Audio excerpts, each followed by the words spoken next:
Menara miring Pisa, sebuah keajaiban arsitektur yang telah memikat hati banyak orang. Gambarnya terkenal di seluruh dunia, menjadi simbol keindahan dan keunikan Italia. Menara ini, sebuah menara lonceng yang indah, terkenal karena kemiringannya yang unik dan menantang gravitasi. Tapi kemiringan ini tidak selalu menjadi keunikan yang menawan. Kemiringannya menjadi masalah serius yang mengancam keberadaannya. Pada akhir abad ke-20, menara itu miring pada sudut 5,5 derajat yang berbahaya. Menara itu hampir runtuh. Sesuatu harus dilakukan untuk menyelamatkannya. Menara itu simbol Italia yang sangat dihargai, berada dalam bahaya besar. Masalahnya dimulai selama konstruksi di abad ke-12, ketika fondasi menara diletakkan. Fondasi menara yang diletakkan di atas tanah lunak tidak stabil dan mulai bergeser. Saat menara semakin tinggi, ia mulai miring lebih jauh, menciptakan tantangan besar bagi para pembangunnya. Para pembangun abad pertengahan mencoba untuk mengimbanginya, tetapi kemiringan terus memburuk selama berabad-abad, membuat menara semakin rentan. Pada tahun 1990-an, situasinya menjadi sangat kritis. Menara itu berada di ambang kehancuran. Menara itu tutup untuk umum demi keselamatan, dan upaya penyelamatan segera dimulai. Sepertinya tengara yang dicintai ini mungkin hilang selamanya.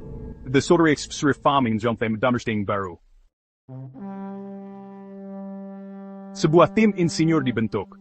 Tugas mereka, untuk menyelamatkan menara yang bersejarah ini dari kehancuran.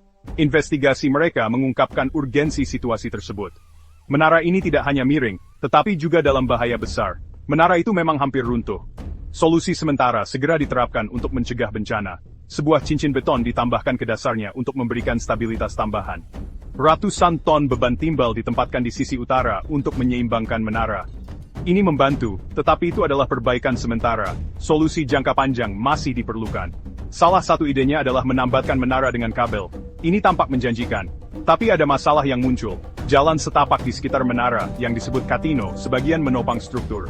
Ini tidak terduga dan menambah kompleksitas. Melepaskan sebagian Catino untuk jangkar justru memperburuk kemiringan, membuat situasi semakin genting. Lebih banyak beban timbal dibutuhkan. Ide penambatan dibatalkan, dan tim kembali ke papan gambar. Solusi lain dipertimbangkan.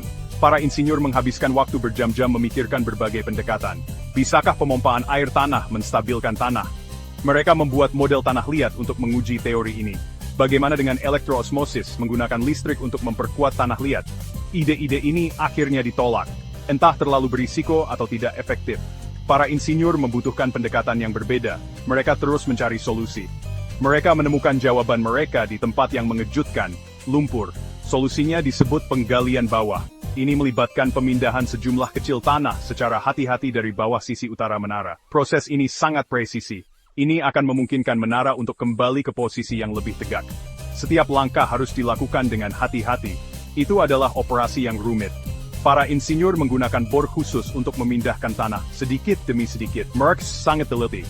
Seiring waktu menepar mulai tegak. Proses ini sedikit bilsferen, dan gelingi. Penggalian bawah tanah itu sukses. Kemiringan menara berkurang hampir setengah derajat, sebuah pencapaian luar biasa. Itu adalah kemenangan teknik.